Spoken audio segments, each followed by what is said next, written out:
Good afternoon, ladies and gentlemen. I'm delighted to be presenting this show live at the 16th Annual Biocontrol Industry Meeting taking place in Basel, Switzerland.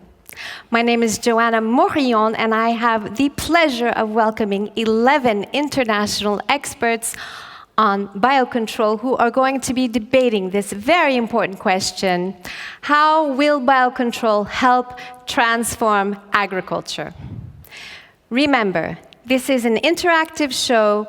You have the possibility to send in your questions via the chat. You just need to go to the Newsreel section of the ABIM website, and you will find a question and answer section where you can send in your questions, and our experts will do their best to answer them at the end of every debate. For this first debate on what role can biocontrol play in transforming agriculture, I have the pleasure of welcoming Herman van Mellaert, the IBMA president, Lucius Tamm, director of FiBL Switzerland and CEO of ABIM AG, and Huck, head of global biologicals at Syngenta. Welcome, gentlemen. Corey. Excuse me, we're starting off with Herman. Herman, we are at the start of the biocontrol journey. Does biocontrol respond to the challenges of today's society? Well, thank you, Joanna. I wouldn't say actually we're at the start. We're more than 1,000 people here in Basel, all working to bring biocontrol solutions to farmers out there. So I would rather say we're at the point where we're going to see a great acceleration, shifting into higher gear. And accelerating biocontrol will definitely help to address societal problems of today and tomorrow. It'll help stop biodiversity loss. It'll help us produce healthy food for all in a sustainable, environmentally friendly way. And it'll help agriculture to be part of the solution for climate change rather than part of the problem. And, well, biocontrol will do that in the first place by offering alternatives to chemical pesticides. And I think that's a big step in the right direction.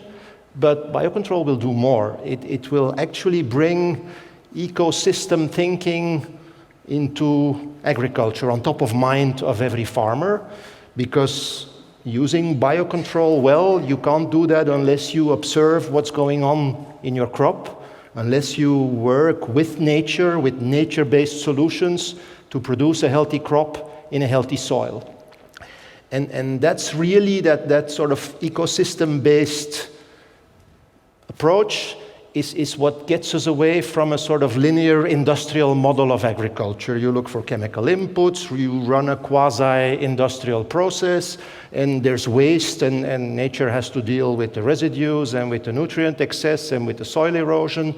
No, I think biocontrol and that ecosystem thinking puts us on a path to a much more circular way of circular agriculture, and even a step beyond that towards regenerative agriculture. And I think that's the direction we need to go. Regenerative agriculture based on sound agroecological principles.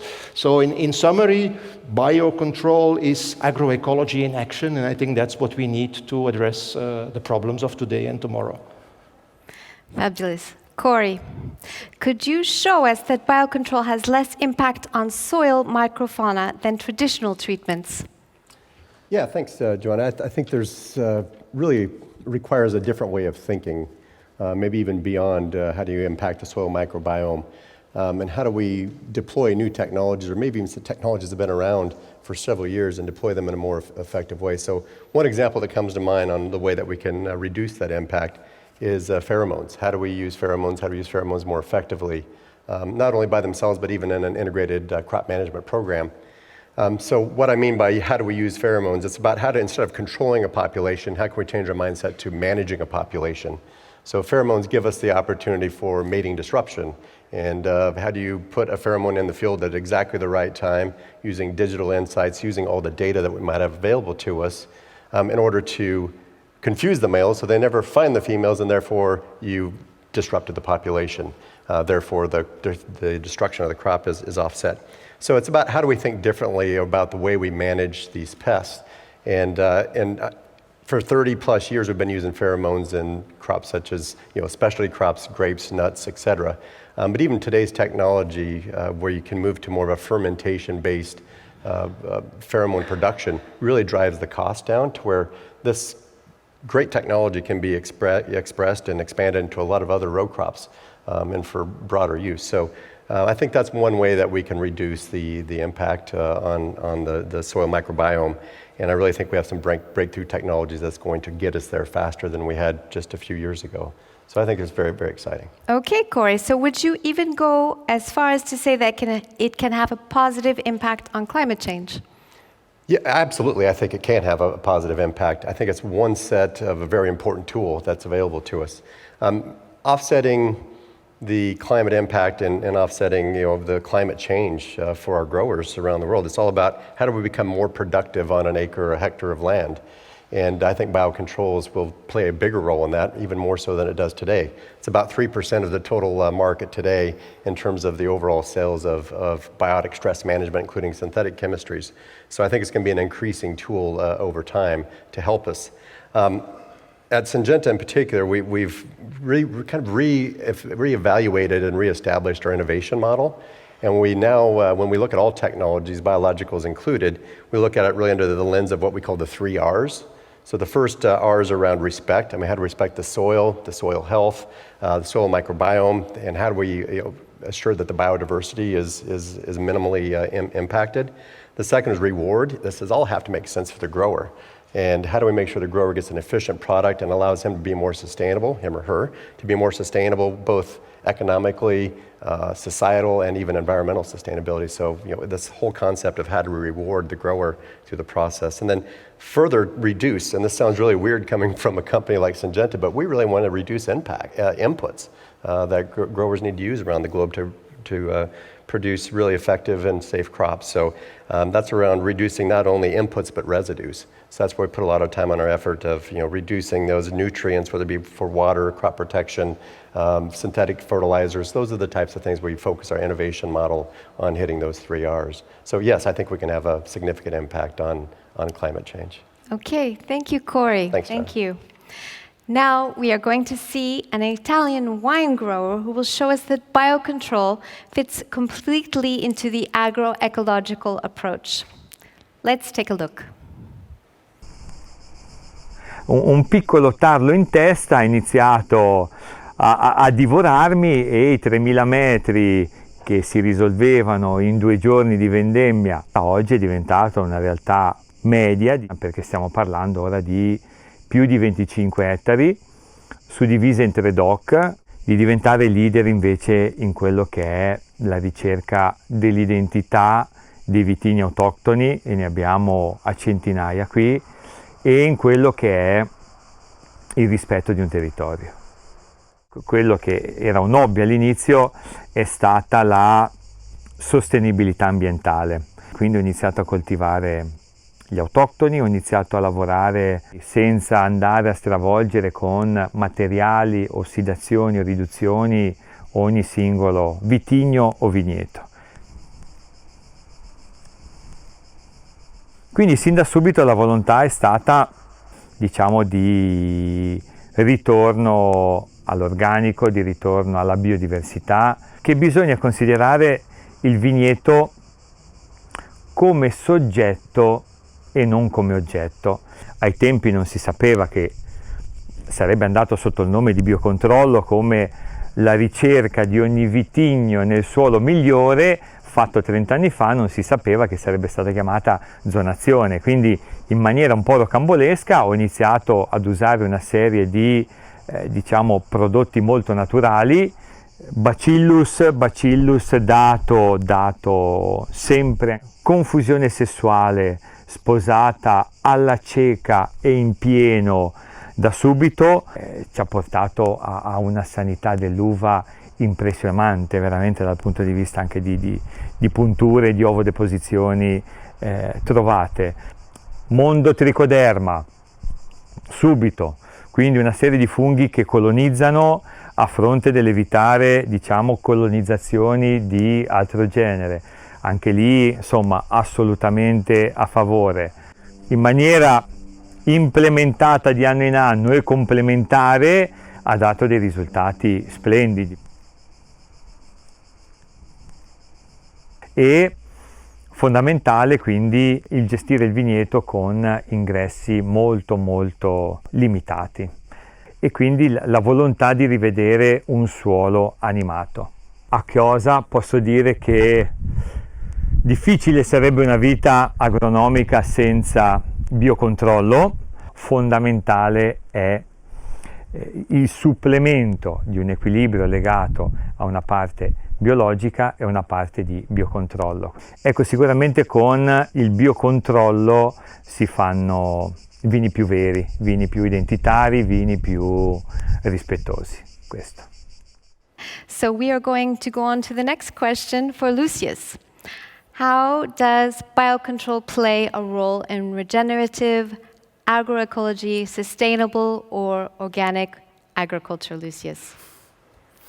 Well, regenerative agroecological and organic farming all build on the consequent use of preventive crop protection measures, such as the use of robust varieties, crop rotation, excellent soil fertility management, support of natural enemies, to control pests and diseases. Now, if well used and consequently used, these preventive measures and management strategies have a profound impact on plant health, and they can preserve yield security in many cases in an excellent way. However, as we all know, in some cases, key pests and diseases cannot be controlled by those preventive measures alone. Here, the biocontrol solutions play a crucial role by providing control for such key diseases and pests while preserving the integrity of soil and also of biodiversity. I'm going to illustrate this in an example, the introduction of biocontrol solutions to control codling moth and rosy aphid in the 90s, actually. It was absolutely crucial for the upscaling of an economic viable organic apple production system in Europe. This demonstrates that biocontrol solutions can be truly disruptive technologies and real game changers. As a consequence of this development and of these developments, for instance, in organic agriculture, those technologies are adopted very rapidly because they solve serious problems of farmers. Great. And if we are interested in the water, Lucius, what would be the impact of biocontrol? Well, replacing critical plant protection products by biocontrol solutions, that would certainly lead to a reduction of the current residue levels in groundwaters and also rivers and so forth, in terms of residue levels of active substances and their metabolites. In Switzerland, for instance, recent studies have demonstrated that there are residues in those groundwaters and rivers and so forth, but none of the biocontrol solutions and products have been identified in these studies. Again, however, a prerequisite for this positive aspect is, of course, that also the upcoming new biocontrol agents, and also if they are really seriously widely used on large scale, they need to keep their positive aspects, such as a rapid degradation and minimal impact on non-target organisms. Okay, thank you, Lucius. Herman, if we talk about the question of biodiversity, I'm interested to know about the bees. Yes, Joanna, I think biocontrol can have a very favorable impact on bees. Now, I think bee decline is a multifactorial thing. That's a difficult word to say. There's a lot of factors involved, and we don't always exactly understand their individual contribution. But definitely two factors that are important is pesticides. Some pesticides may kill bees or may sort of have sublethal behavioral effects on bees, so that they don't die immediately, but that the colony behavior is disrupted and eventually the colony dies. And there's also the factor of let's say, access to food, diversity, availability of pollen. As I explained initially, and referring also to what the other speakers said, we're going to work with biocontrol towards less chemical residues, favorable impact on bees, and we're going to work towards more biodiversity, flower borders sometimes next to fields, so more food, more access to valuable resources for bees. So even if we don't work on all factors, I think we're going to work on a couple of very important ones and have a very favorable impact on bees. Okay, great, Herman. So we could say that using the biocontrol solution has a positive overall effect on biodiversity. Definitely, Joanna, yes. Mm-hmm. Okay, perfect. Lucius, concerning plant nutrition, do any biocontrol products have a positive action on nutrition and make it possible to reduce fertilizer inputs? Yes, they do, is the short answer. Microorganisms such as mycorrhiza, trichoderma, plant growth promoting rhizobacteria, or complex microbiomes, they have certainly excellent potential to support crop plants in accessing nutrient and water resources. They may also increase the crop's tolerance to stresses, such as heat, drought, or soil-borne diseases. However, the question is under what conditions is this the case? So what we do see is that the biologicals provide best effects in suboptimal growth conditions such as low fertilizer availability, degraded soils with low soil fertility level or low natural disease suppressiveness levels. So in degraded soils, you get the best effect, usually. Personally, apart from these effects, I believe that the systematic co-selection of plant varieties and their associated microbiomes, as well as the breeding for varieties which can select and profit optimally from beneficials in the rhizosphere, this strategy will open quite new options.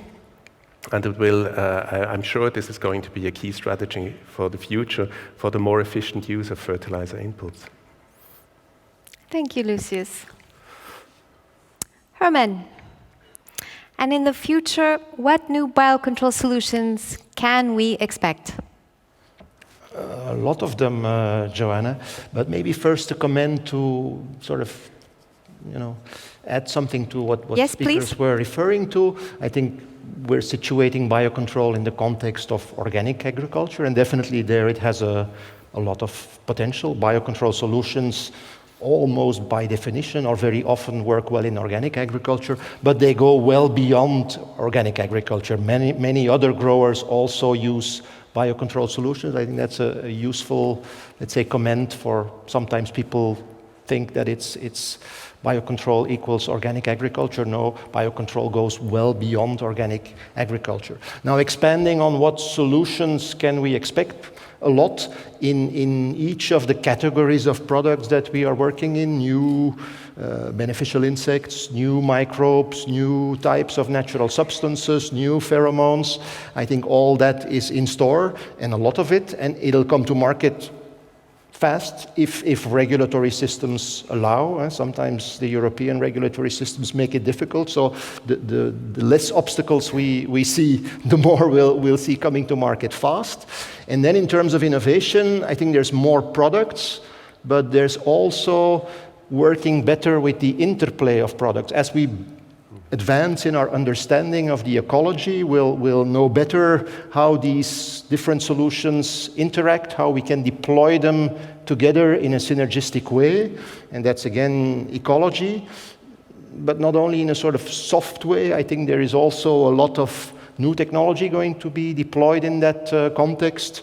Data-driven applications, artificial intelligence, sophisticated data capture technologies, that's all on the agenda to sort of better master that ecological interplay of pests, diseases, and natural solutions.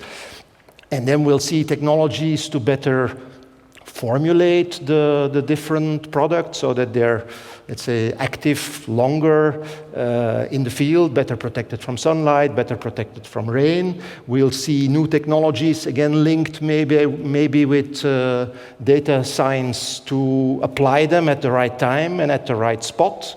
And eventually, I think there's a lot of the most advanced science, the genomics, that is, we know for humans, for example, it's fairly recent that we understand that the microbes in our gut are really important for our health.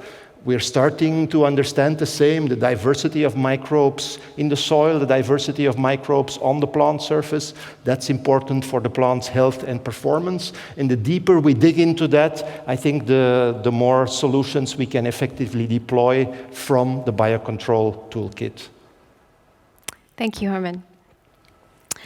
And I believe now we have some time to answer some questions from the audience. If there are any questions that have come into the chat, we have 3 experts who will be more than happy to answer them. And we do have a question, let's see, coming from Jans Ulrich Hutt. What is the next step needed to advance biocontrol in agriculture in Europe and in the US? So this is an open question. Would any of the 3 of you like to answer this question? Yeah, I'd be happy to start. Please, Corey. Yeah, so first I think there's quite a few things we can do to advance biocontrols in both Europe and in the US. In particular, I'll start with Europe with the big ambition of the farm to fork and what we heard earlier. Some regulatory reform to really fairly evaluate how the products are registered and how we can get them to the market and into growers' hands, I think, more efficiently is one.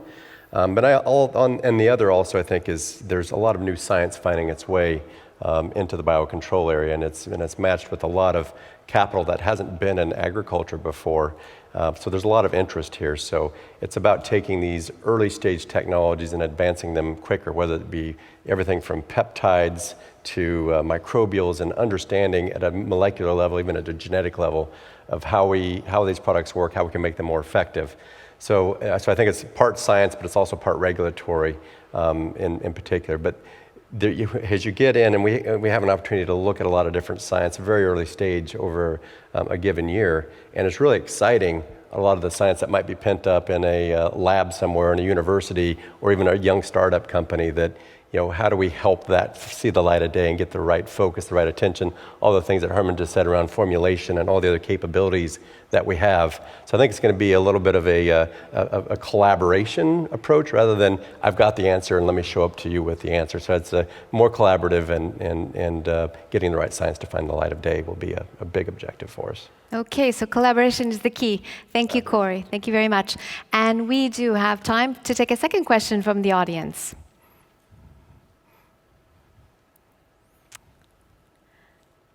I will just wait and see if there's anybody curious. If there is anyone who has any questions for our panel of experts, and we do have a question. As very hot topic is about weed management in conventional agriculture and particular glyphosate, any new biotechnologies are going to be launched in the coming future? Anyone feel? Lucius. I may comment on this, as organic farmers are not using herbicides. So I can briefly explain how they do it. They do it mechanically. That would be usually. So precision farming offers a lot in this arena, so to speak. But one of the key elements is crop rotation. So I suspect that it's going to be difficult to replace herbicide as glyphosate just by replace A by B within the same agricultural systems. So in this context, I would guess that if society really wants a transformation of agriculture towards sustainability, then this has not only to scratch the surface, but it has to go deeper and also affect the, as I said, crop rotations and whole production systems. Else it's going to be difficult. Okay, thank you, Lucius. Thank you to the audience for sending in these great questions and taking advantage of the experts that we do have on the stage. To finish this first debate, I would like to thank Herman, Corey, and Lucius for your participation. And now we are going to see that biocontrol has several benefits for biodiversity. Let's take a look.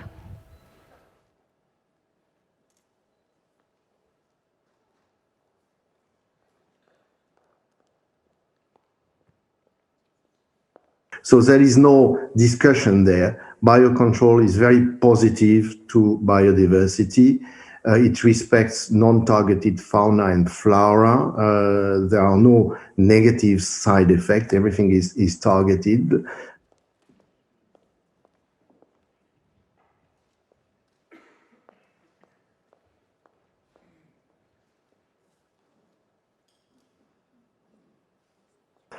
We hebben ook heel veel hagen geplant. Hagen die toen dienden als afsluiting, als windschut.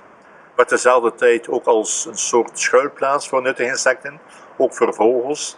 We hebben ook onze grachtkanten, onze waterwegen gaan beplanten met nuttige planten om ons water proper en zuiver te houden. En dit alles in zijn totaliteit, ook samen met torenvalkasten die wij hebben geplaatst, waar dus bij kasten erop, waar de roofvogels konden in kweken, waar diezelfde roofvogels dan ook konden jagen in de boomgaard op zoek achter andere vogels of het wegjagen van andere vogels. Het uitgangen van mezenkastjes enzovoort. Dus alles in zijn totaliteit hebben we toch ergens voor een stukje revolutie gezorgd binnen onze sector.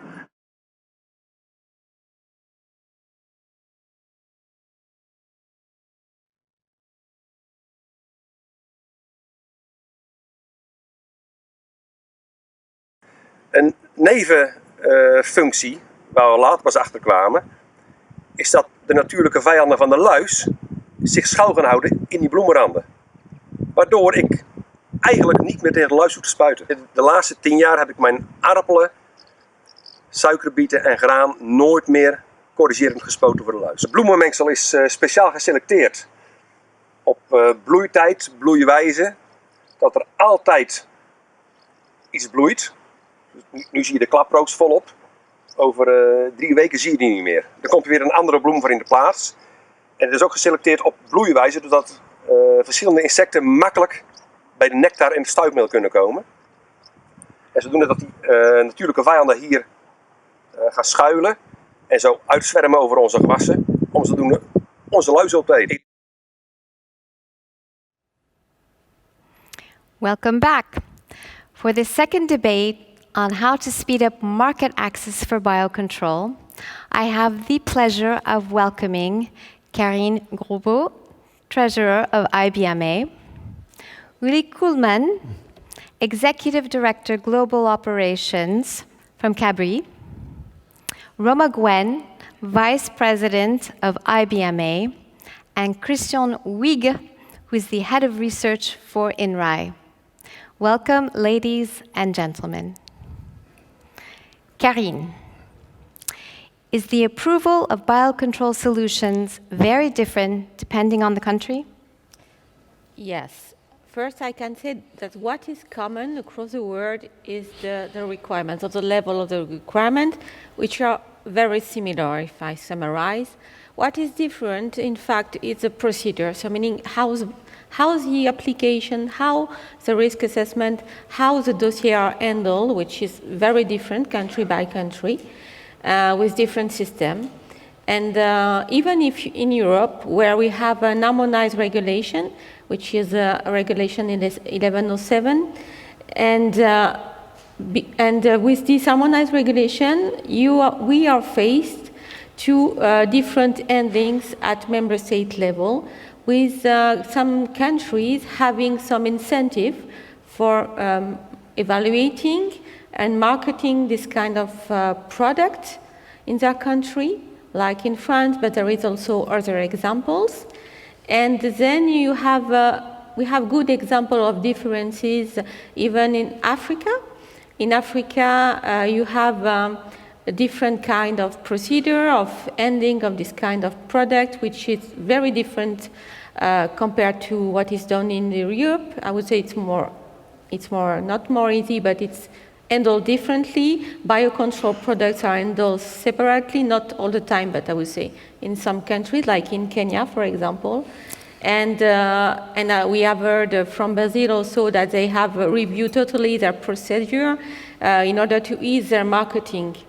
So, taking this very diverse example, we can say that you have not the same issues if you want to market your products in Europe, in Central Asia, in US, in Brazil. Okay. And Roma, we understand there are barriers in Europe. What are these barriers? Okay. Yeah, I think what we've got to think about is that we have a crop protection regulatory system that for the last 50 or 60 years has been developed for conventional chemical pesticides, and biocontrol solutions don't fit into that. And then in Europe, we combine that with the fact that we have a triplicate system of member states, European food standards, and Commission. That creates a large bureaucracy, which is to some extent unnecessary.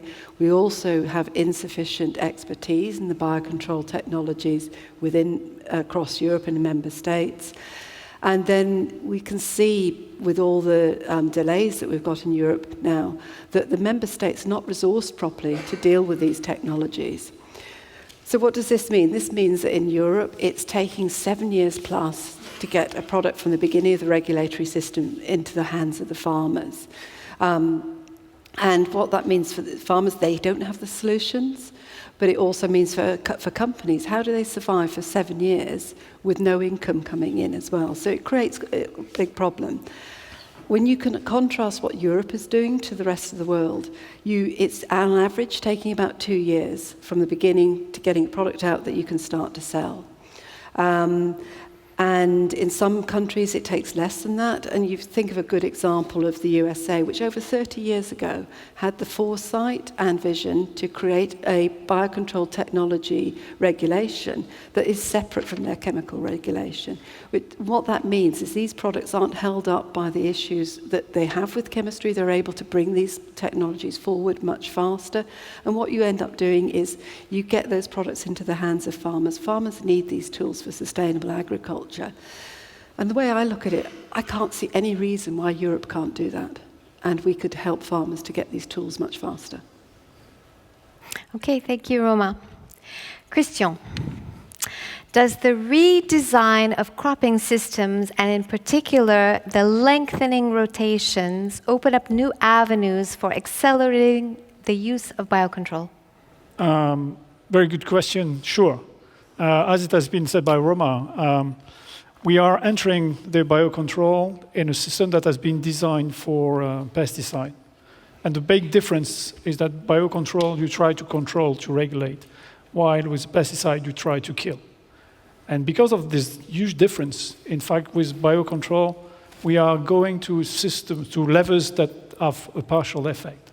They are only going to be efficient in a system where the pressure of disease is going to be lower and with some kind of redundant levels. And to achieve that, to have a lower pressure of disease and pest, the only possibility is to go for a diversification. And when you diversify, you have longer rotation.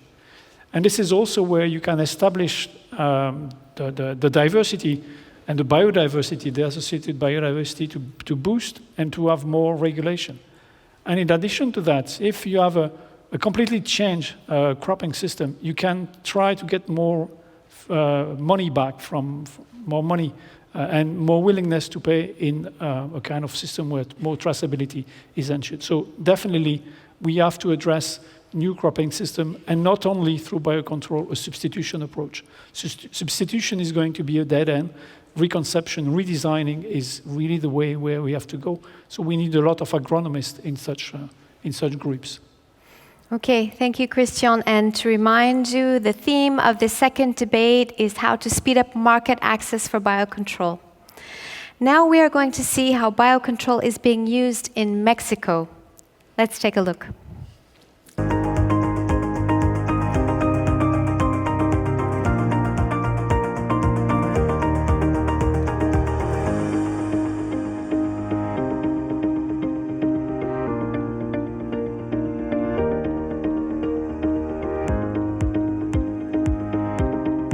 Estamos en Agrícola Gala. Mi nombre es José Felipe Ruiz Chávez. Yo estoy encargado aquí de la área técnica de evaluación y desarrollo de productos. Este cultivo es de tomate de variedad latino. La experiencia con Serifel ha sido una experiencia muy buena, ya que ha ayudado a reducir las pústulas de cenicilla, esporulación. Serifel ha beneficiado a reducir la carga química que llevan los tomates a ser exportados al extranjero. Se reduce a una planta menos avejentada, a un producto más limpio, más orgánico que vaya hacia el extranjero.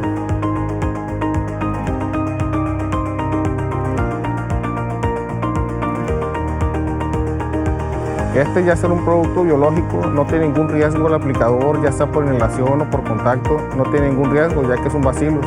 Y ese bacillus es una cepa natural que solo ataca a ciertos hongos y a ciertas enfermedades en la planta.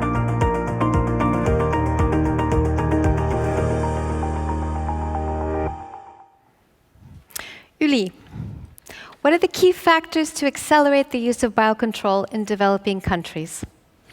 Well, there are several factors. I would say that there is definitely a knowledge gap about bioprotection products at the advisory service and the grower level, and we really need to make sure to fill this gap and to make this group really aware of the opportunities which we have. Secondly, I believe we need really to increase the demand for safer food at the consumer level, in particular at local and regional market level, and not only at export level, because we talk quite a lot in these days about export level, and this is of course driven also by organic production. But I think we need to start here. And then, of course, we need to deal with regulation. Karine was already talking about regulation. There are issues with regulation. If we want to have innovation, we need to harmonize regulation in developing countries. And FAO has made already efforts in developing technical guidelines to provide opportunities for governments who have no regulation in place. I think these are very good first steps. But these are the major issues as I see them. Okay, great. Thank you, Uli. Karine? Yes? Do the current formulations of biocontrol products allow marketing in all countries, and in particular in countries with extreme climates? Yeah. First, I would say that there is research on biocontrol products and there is manufacturing across the world. So even in extreme temperature country. So I think that also, if we take the example of microorganisms, microbials are isolated from all of the parts of the world, even in extreme conditions, and isolated in Africa, for example, they are adapted, but you see that when you sample elsewhere in temperate, they can be found also. So that means that we can see same bacteria, same viruses in very different conditions in terms of climate.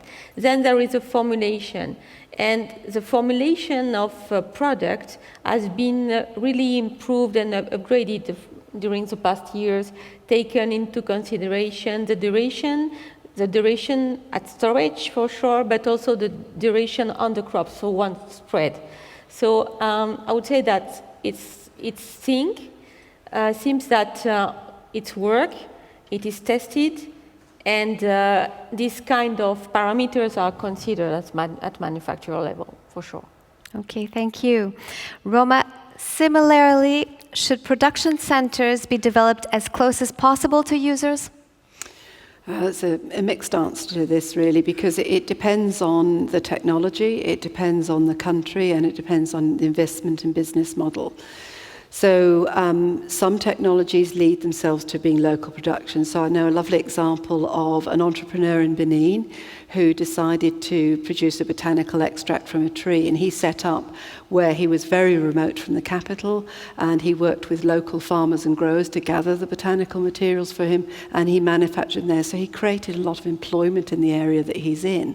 And you can think and say in Kenya and in Morocco, where they've set up production of microorganisms, organisms and macroorganisms on the sites. And what that allows you to do then is you can have a sort of simplified formulation, and you can use logistics to overcome your distribution network, which allows the economics to work out. And so for low and middle income countries, that's a good option. You have to upscale skills for that model, because it's no mistake, these technologies are not simple technologies. They require a high degree of knowledge. So you need to have that investment of that knowledge as well as those local productions. But at the opposite end of the scale, if you're very successful, you have large volumes to sell, you need large production sites. That requires a high level of investment, a high level in skills, not just in the biocontrol technologies, but a high level of skill in the engineering, the production, and you need good resources, you need reliable electricity, you need large volumes of water, you need good systems to remove the waste, and these all need to be really well thought out and well planned and worked. So it depends on the technology, it depends on your investment model as to which model that you can use. And we can see around the world that we have all of these models, and people are adapting to their circumstances and to their economics to work out what works for them to get those biocontrol solutions to farmers. Okay, Christian, what can we expect from new technologies to develop the use of biocontrol solutions? From the technology, you can wait a lot. But beyond the technology, I think we should tackle and wonder what are the research frontiers that are going to give us some new options. It has already been mentioned by Herman in the previous panel. I think that we have a lot to learn from the microbiome.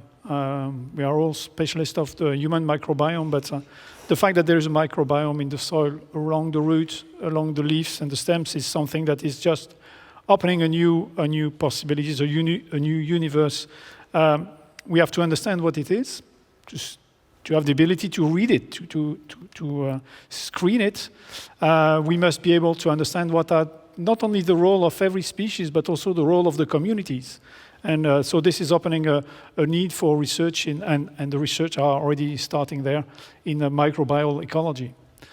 So this is, to my mind, a huge possibility that will then be translated into technologies. The second is the better understanding we have regarding the odorscape, so the landscape of odors, of volatile compounds in which the insects are traveling. This is how they are finding their mates, and this is also, for most of them, how they are finding their feed resource. If you are able to understand all the compounds that are behind that are produced by the plants, to understand how a single insect is reacting to either one molecule or to a compound, a mixture of molecules, then we have the possibility either to cut them or to blur, so they will not find the target anymore. Doing this, you will say, okay, it's the same as a pesticide. Not at all. Because if you regulate the population, you keep all their predators alive. So you have a way to control that. So understanding this, again, is a question for technology. It's a huge question for research. And we have a nice thing that the big data and the artificial intelligence will help us. But beyond that, maybe what the technology is not the technology we are going to release to the farmers. It's the technology that the companies are going to be able to implement. We definitely need, for microbial, for odorscape and other issues, we need high throughput screening pipelines. It's really a question of how many solutions you are able to screen. And so you need high throughput. And this is a technology in the companies and not a new technology for the farmers. Okay, Yuli, we have seen that the COVID crisis has boosted the virtualization of economic activities. Can the development of digital speed up the sale of biocontrol solutions? Well, there is no doubt that digital support decision tools and also digital learning tools will play a very important role to promote the awareness and uptake of bioprotection products globally.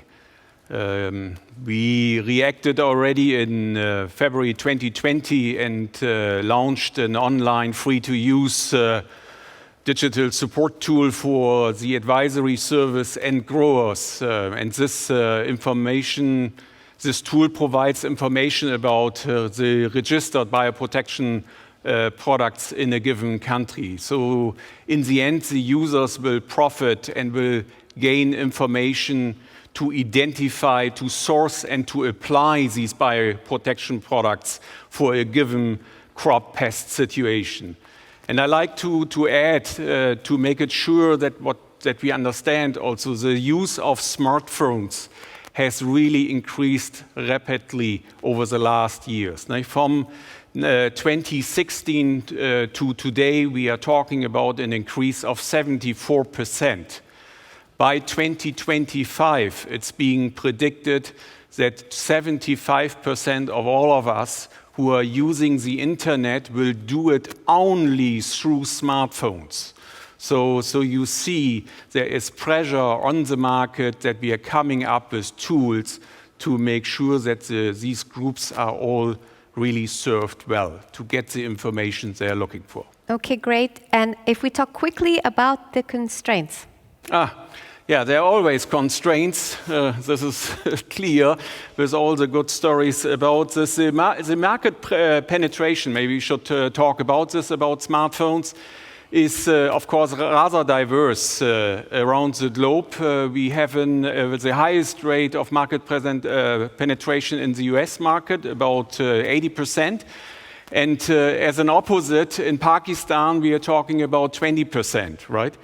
And so 75% of the users in developing countries still have not really a smartphone available. They still use feature phones. So what I wanted to say is that offline solutions are still important in a transition period, right? We cannot just go with online solutions. So if we want to take also the consumer, the farmers and the advisory service with us in the developing countries, transitional countries, we need to come up still with offline solutions, right? And there is, maybe I add this also, still a costing issue for affording internet in these developing countries, so that can be still quite extreme, up to 60% of a monthly salary of a grower, and this is of course definitely a concern going forward. Very insightful, thank you, Uli. Christian, I wanted to come back to one of the subjects. If we're talking about adoption to the market of biocontrol, if we want to speed up adoption, shouldn't we market biocontrol, ensuring we inform and train the players, namely advisors, the distributors, and the farmers? This is a very important point. Because what has been clearly explained is that we are going to more complexity. And the first thing that a farmer doesn't like, or a user, is when you are told to use complex things. So the only way to reduce complexity is either to embed the complexity, as in the smartphone mentioned by Uli. It's difficult to do this for when you are cropping.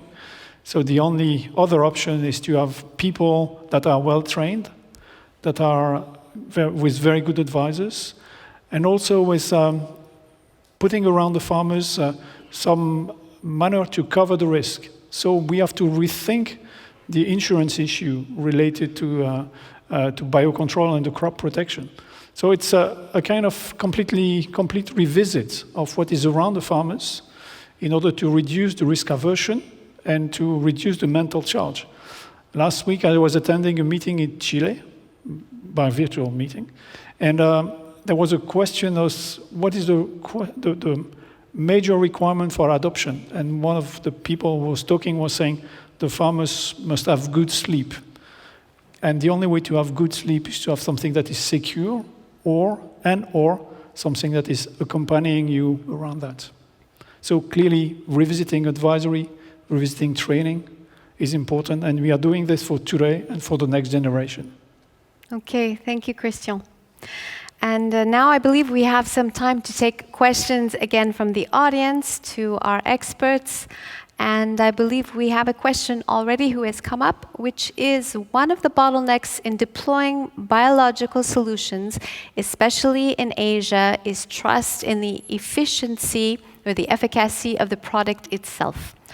What needs to be done in order to change the buying behavior of the farmers in balancing chemical and biological products? Who would like to answer this question? I'm happy to take it. Roma. Yeah, I mean, Christian, maybe it's also partly you, because I think Christian touched on this. It's about building trust and building knowledge in the technologies. And whilst farmers don't know what the technologies are, it's difficult because you don't see a dead insect. Because you're managing the population, you're making sure the population isn't there. So the farmers don't see that evidence, so they think, oh, it's not working as well.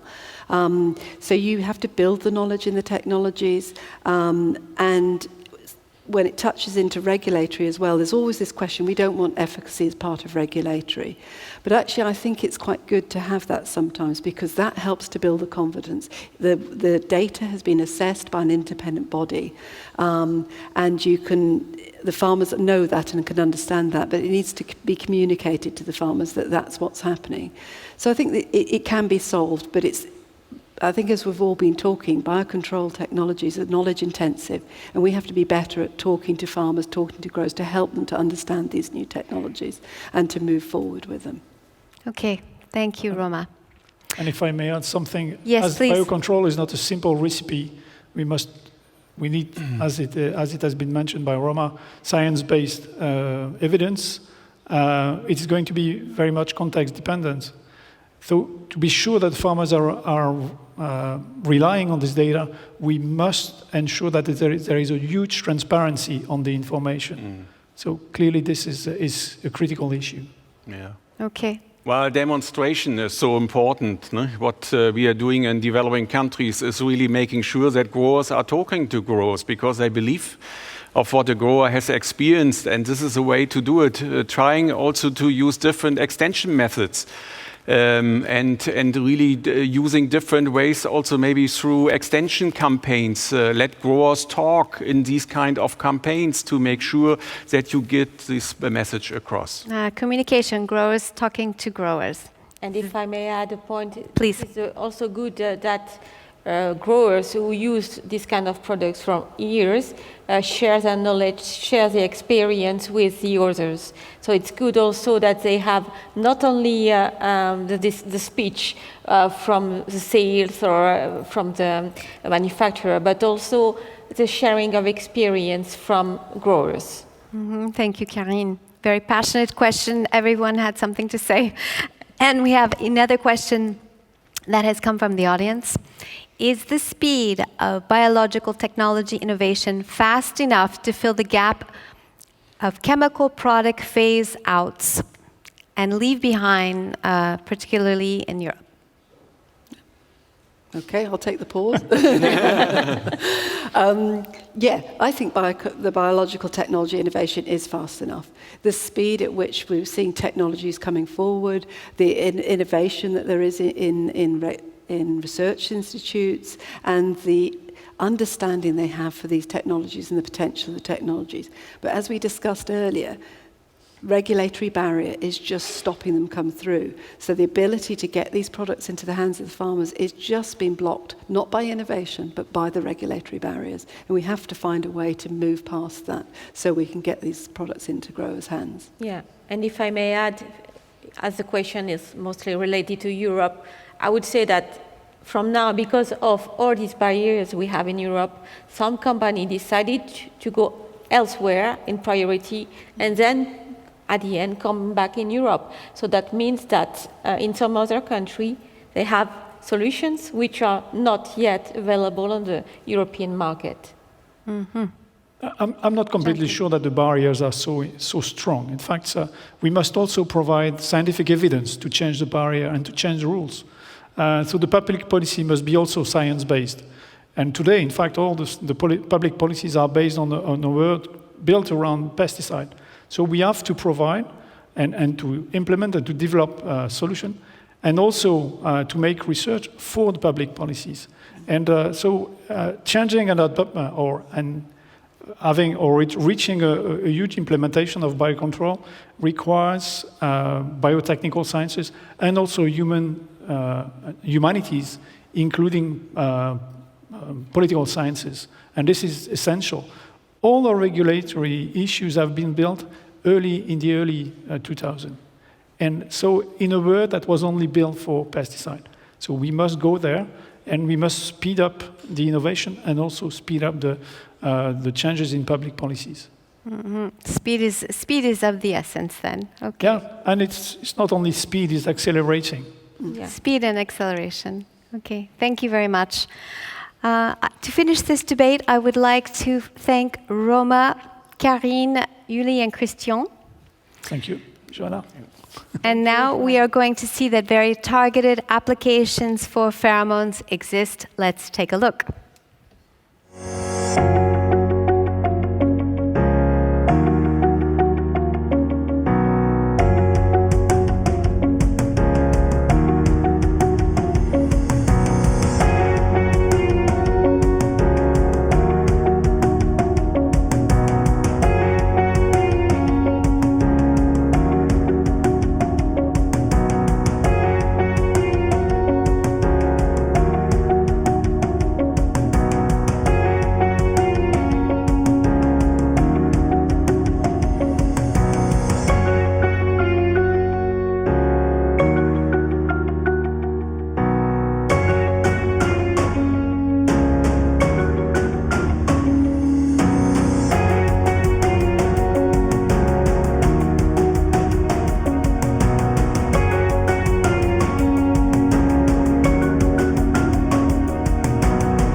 Welcome back. How do we ensure that the value chain understands the contribution of biocontrol to their environmental, social, and governance objectives? For this final debate, I have the pleasure of welcoming Hans Johr, former corporate head of agriculture for Nestle, Rick Melnick, vice president global business for Dunhan Trimmer, Peter Maes, Director of Corporate Marketing for Koppert, and Mark Denal, CEO of Tomorrow the Earth. Welcome, gentlemen. Thank you. Thank you. Hans, is biocontrol well known to the food industry and retailers? Unfortunately, no, or not yet. I think we have to look back, a few years or even decades where we have clustered production systems around the globe, mainly in 3 pillars. And this is about conventional, IP, integrated production, and biological, organic ways of producing. And I think that now we are at the verge of something new, and this is the emergence of what we call direction regenerative agriculture. And there, all these good ideas, on biocontrol will play an essential part of making this happen. So this is within the puzzle of regenerative agriculture, probably for the future. Biocontrol is an essential piece. And by that, probably we can unlock really this fact that people are going to ask, how was it produced? Not only where is it produced, but how is it produced? And that needs to talk to people and to communicate and to mainly talk in the industry, in the food industry, and to retailers about biocontrol much more than in the past. Okay, and how do the supermarkets and the retailers inform the consumers' hands? Well, as I said, this is about the myriads of labels in the past, but consumers do not understand, or most of them are very difficult to understand what are the issues. And I think that there, Now it will not be about certification and verification anymore. It will be about telling really the story, the topics, how certain produces are being made at the farm level and how this then resonates into the end product. So probably brand managers will talk about the use of biocontrol measures in producing a certain product rather than just the agronomists using it. But we need both, and we need both to talk to each other and then to also to find a way to talk to consumers. It's simply not known, unfortunately, yet. Thank you, Hans. Communication, communication. So now let's listen to Joe Sullivan, founder of Conscious Consulting, who will give us some advice on how to communicate effectively on biocontrol. Let's take a look. Hello, my name is Joanna. I'm a strategic communications advisor. My specialty is sustainability policy. Why am I talking to you today? Because nature-based solutions such as biocontrol are essential to a future of sustainable food systems and sustainable agriculture. Getting your message across to policymakers in Brussels and in the national capitals, as well as to NGOs and food industries, requires clarity and simplicity. The time is now for the biocontrol industry to step up as effective communicators, persuasive advocates, and engaging partners to drive forward a positive regulatory agenda. So in order to reach and persuade new audiences, messages must be clear and simple, focused on what is biocontrol, because many people don't actually know what it is, and what are its benefits. How can it help resolving the pressing ecological challenges of our times? So how do we bring clarity to the message? Keep it short and simple. So first, what is biocontrol? Biocontrol is a natural alternative to chemical pesticides. Keep it short and simple. Second, what are the benefits of biocontrol? Biocontrol improves biodiversity, soil quality, crop health, and climate resilience in sustainable food production. Again, short and simple. How about focusing on the powerful message, it's essential? Biocontrol is essential to regenerative, sustainable agriculture and agroecology. Biocontrol provides essential ecosystem services. And if you want to talk about the 4 categories, why not offer concrete, understandable examples? Invertebrates, such as ladybirds, microbial, such as fungi, semiochemical, such as pheromones, and natural substances, such as botanicals. Not everybody is a scientist, and most people suffer from information overload. So the more simple, the more clear, the more persuasive your arguments are going to be. Wish you all the best for a successful conference. So not everyone is a scientist. Peter, do biocontrol players really know how to communicate with the general public? What a question. No, we don't. There is a long way to go, I think. Even internally we say in our organization, maybe we are the best kept secret. Yeah. Our story has not been told yet. Yeah. Our story has not been brought to the bigger audience, to the public. So there is a way to go. And actually, as already said by Joanna, our story is very simple. Many of our products, if not all, are coming from nature. We forgot the word, nature. Everything what we do, start by searching some of our solutions which are natural based. And that story should be much more brought to the public. And in that sense, I think we really can contribute in a lot of the aspects where we are now, regarding how to contribute to a positive climate effect, or nature effect, or farmer effect. So there is so much what we can bring, what we can tell to the consumer, can tell to the public what is unknown, what is captured somewhere. And that has to be broken open. We have to work all together as an industry to really make that happen. Because we have, in many cases, as Hans said, a key to a lock.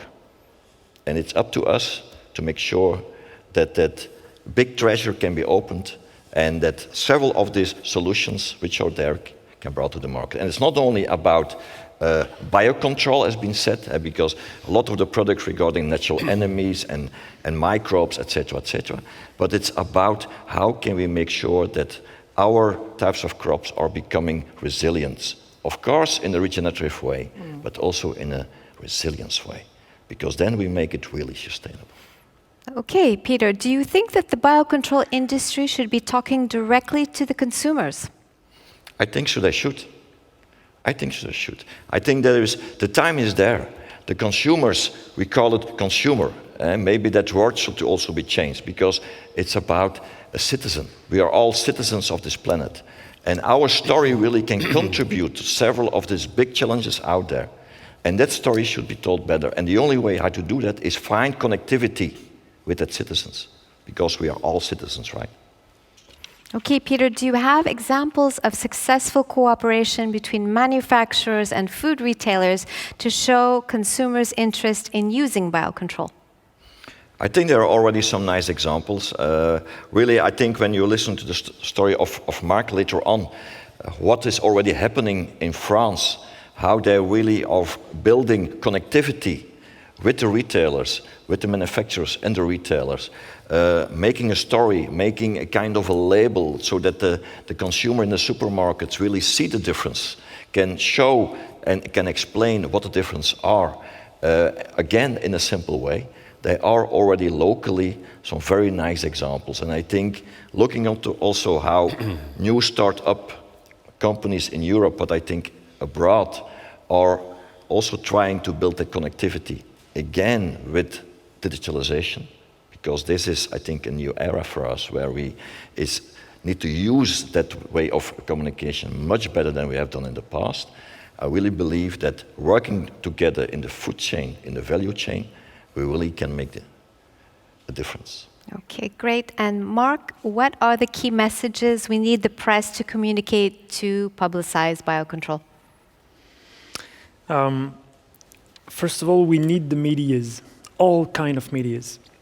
First of all, it is important to define a non-technical key messages. We at Tomorrow the Earth have noticed that technical speeches are not understood and followed by the general public. We need to illustrate the speech. We need to find a playful approach in order to get understood and accepted by the general public. Have a story to tell, just like Peter just said. But above all, I think that the most important thing is to approach the subject from the point of view of the benefits for the consumer. With the question in mind, which interest I have, which interest for me. And I think that good practices of producers and growers and farmers and so on will be perceived as far removed for consumer concerns. So we need to explain to the consumer all the benefits for him to buy food coming from a farm with biocontrol methods, benefits for his health, benefits for his children, benefits for the environment, and so on. And to generate interest from the press, I think that we have to welcome the journalists directly in farms and companies, for them to get aware of all of those benefits and make them understand that biocontrol is one of the solutions to reduce chemicals. Okay, Mark, what digital strategy on social networks do you think is the most efficient? I think that such a digital strategy has to rely on 3 principles: transparency, pedagogy, and the consumer benefits. About transparency, for example, we at Tomorrow the Earth are showing all kinds of methods we can use, biocontrol included, to reduce chemicals. And we mainly talk about the results we have in the fields and in the products we sell. We can use photos, we can use videos, we can use mini interviews of farmers, we can use also interactive tools to make people question the farmers. And I think that never lie, always be true in what we say, and without overselling the thing we do by promising miracles. It's not going to work. Pedagogy, as I said before, it is important to have a non-technical language, a non-technical speech. It is better to explain with simple words and metaphors and kids' games.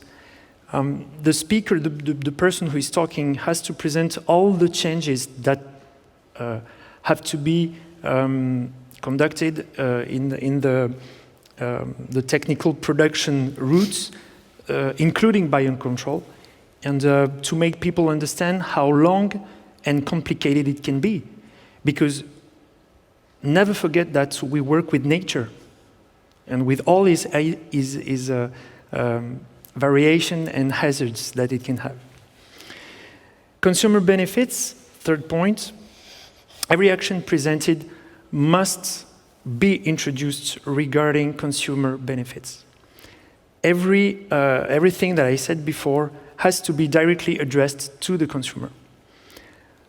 For example, we at Tomorrow the Earth are building a digital strategy with very simple messages directly addressed to the consumer, linked with the consumer's concerns that we previously investigated.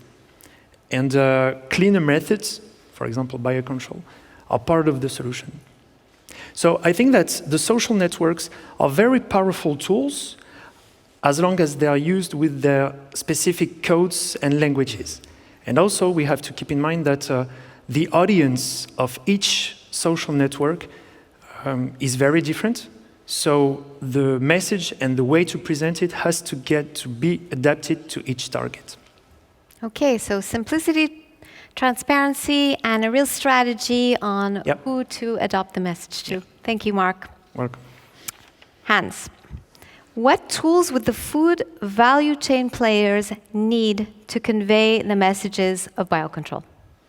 Well, first of all, I do agree very much on what Peter just said about really telling the story. And the story really goes at what you're doing here with Biocontrol measures. This is about biomimicking. And this is natural. And if something is very natural, and it normally it goes very well, you know, also in the communication to consumers. But more than that is also to talk again, as I said, to those who are then in manufacturing plants, and not only to the procurement people, to know what they put into the products. And I think here we go, and we come, you know, with a totally different approach of a value set. What is nutrition all about by the end of the day? So this is the issue. Really understanding what a farmer has to do to go for the transition, and then talking about also this idea we have learned about the fact that a transition embeds a lot of risks. How is going to really take those risks? From the previous panel, this is an interesting idea. Insurances. You know, this is a new way of helping farmers to go with new technologies and then to communicate that to citizens. So there is a new possibility and a new way of, I would say, really the sky is the limit, to really look into the change of production systems and then to talk about those things and what is happening and how biocontrol products are really the essential part of this transition. But for that, we have to make a very, very, very big effort that people start to learn about those things. But I have good news on that. You are all into this transition from animal proteins to vegetable proteins. And do you see the narrative of this, what is happening about environment, about social, about taking care of nature. So this is exactly the same way. You know, we have to learn from these transitions now to use this language and to develop specific language for biocontrol measures. And I think that is a great future. I see so many opportunities in that. The sky is the limit. Very positive. Now, let's listen to Nick Mole, the policy officer of Pan UK, who is going to explain who would be the best ambassadors for biocontrol. Let's take a look.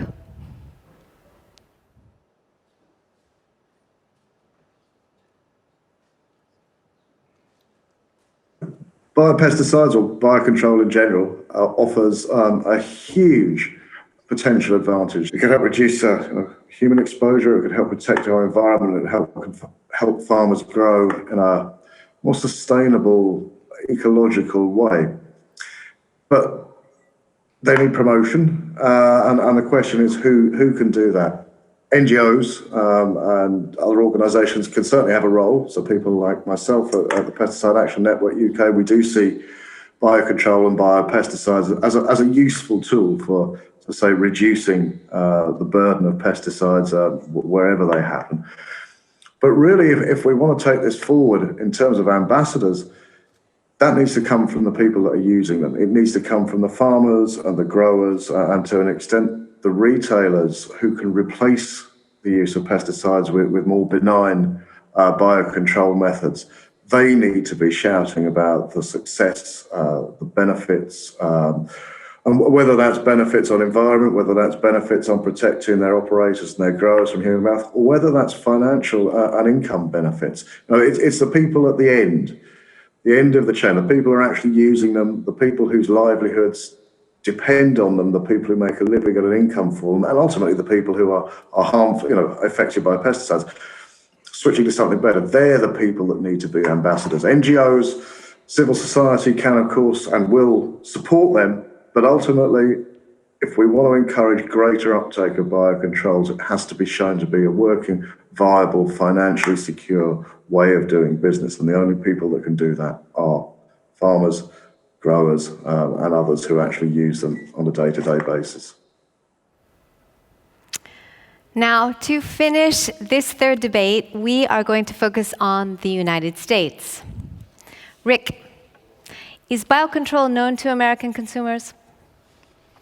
Well, I would have to concur with the other panelists that in our experience, awareness and understanding of biocontrol at the consumer level remains relatively low, and not only in the US, but around the world. And there are several reasons for this. I think, first of all, there's just a general lack of understanding, especially with more and more people moving into urban centers, about how food is grown at a fundamental level. Secondly, from a consumer standpoint, the strongest marketing message that they hear is without a doubt organically grown. And that is a marketing message that is predicated on the absence of chemical inputs, not necessarily the use or presence of biocontrols in a production system. And organics represent less than 10% of the total food market. So in the past few years, however, we have begun to hear about sustainably grown marketing and certification programs, and this is a positive. Now, for the most part, these messages are between the link at the grower to food processor or the grower to food retailer stakeholder level. And sustainability does involve many variables beyond the thoughtful use of pesticides, things like land and water conservation, carbon sequestration, fertilizer use, social equity. But nevertheless, in our view, this messaging around sustainable agriculture provides us with the clearest avenue to increase adoption and awareness of the benefits of biologicals at the consumer level. Okay then, Rick, so what advice would you give so that biocontrol can be more well-known? Well, this is a question, Joanna, that we've been wrestling with as an industry for 20 plus years, so I can give you my opinion although I know it's not shared by everyone in our industry. But the biocontrol industry certainly does enjoy a strong sense of community. We've all come a long way together, but we do remain divided in the way that we choose to message about biologicals. Some choose to speak about biologicals in more polarizing terms. For instance, chemicals or biologicals, and this would be more the organic messaging. Then there's another group that chooses to talk about biologicals and the benefits of biologicals in the context of an integrated program, and that would be more the sustainability message. I tend to fall more into the latter group, and I think that that's more common in the States. That's kind of our mantra for several reasons. First, if our messaging is founded on the premise that chemicals are inherently bad, then number one, we're immediately limiting ourselves to talking to less than 10% of the market. Secondly, we also then alienate ourselves to the other 90% of growers that are using conventional solutions. So from a messaging standpoint, if instead we can acknowledge together that both conventional and biological solutions offer their own sets of attributes that together in a complementary manner help us all to produce a safe and abundant and affordable food supply, then we can continue to demonstrate to this 90% the benefits of biologicals, and by extension, show them that they provide benefits that many conventional products simply cannot provide. This is only going to lead then to further adoption of biologicals and, by extension, enhanced awareness of the benefits of biologicals at the consumer level. Now, ultimately, we all have choices to make. We can all choose how we want to talk about biologicals. We can all choose how we want to steer those conversations. For me personally, I feel that the integrated approach is a much stronger, positive, and realistic message. Okay, integrated approach, collaboration, working together to get the long-run message across. Okay, thank you, Rick. Yes, please, Peter. May I add on that, if I may, is that I think also where to make the communication, because that's the topic, right? How can the communication reach much wider than currently is already doing?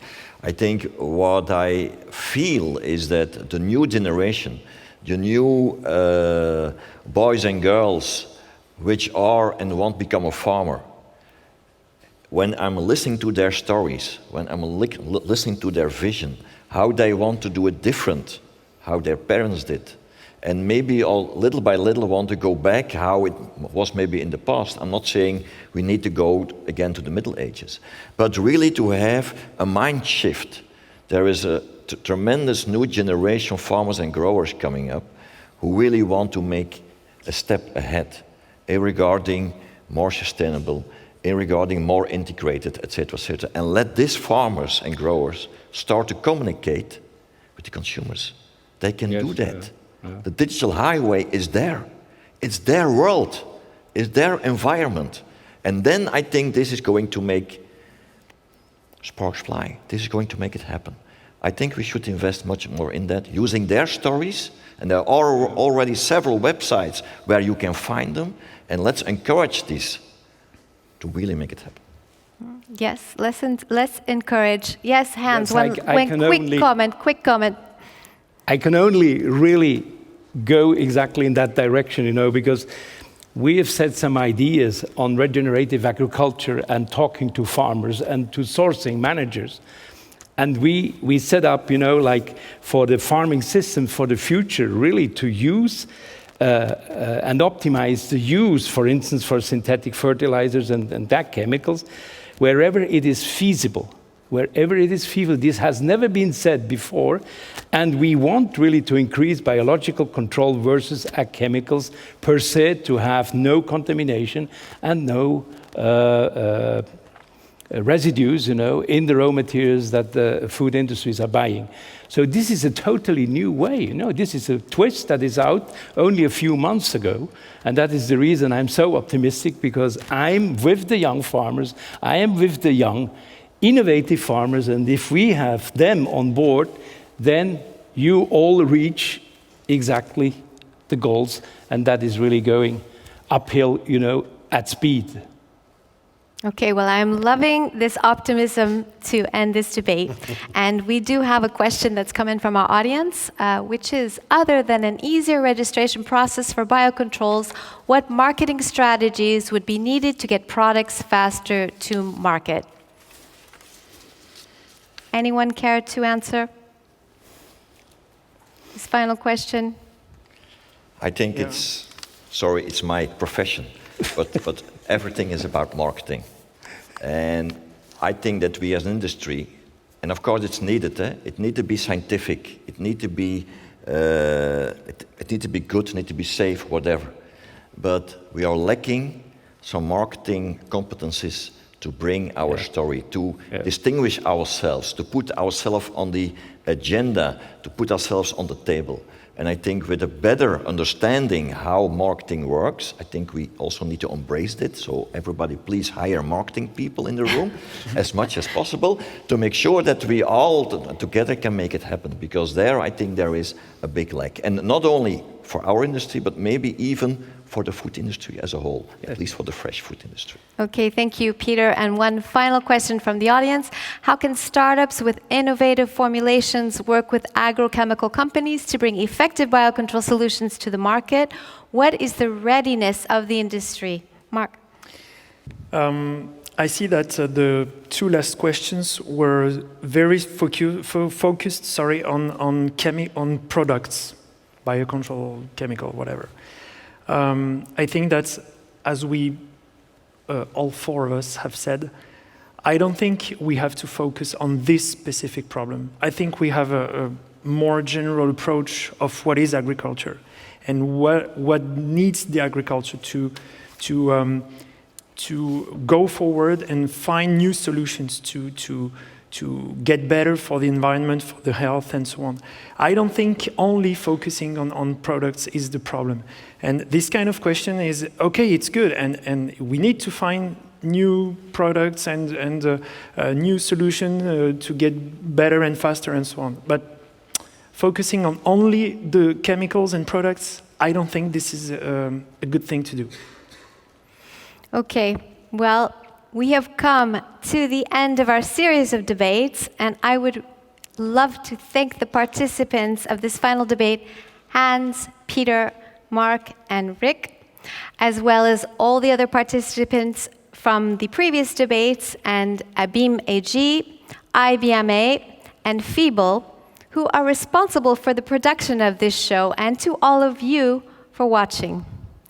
If you would like to see the replay of these debates, they will be available on November 1st on the ABIM website and also on the ABIM YouTube channel.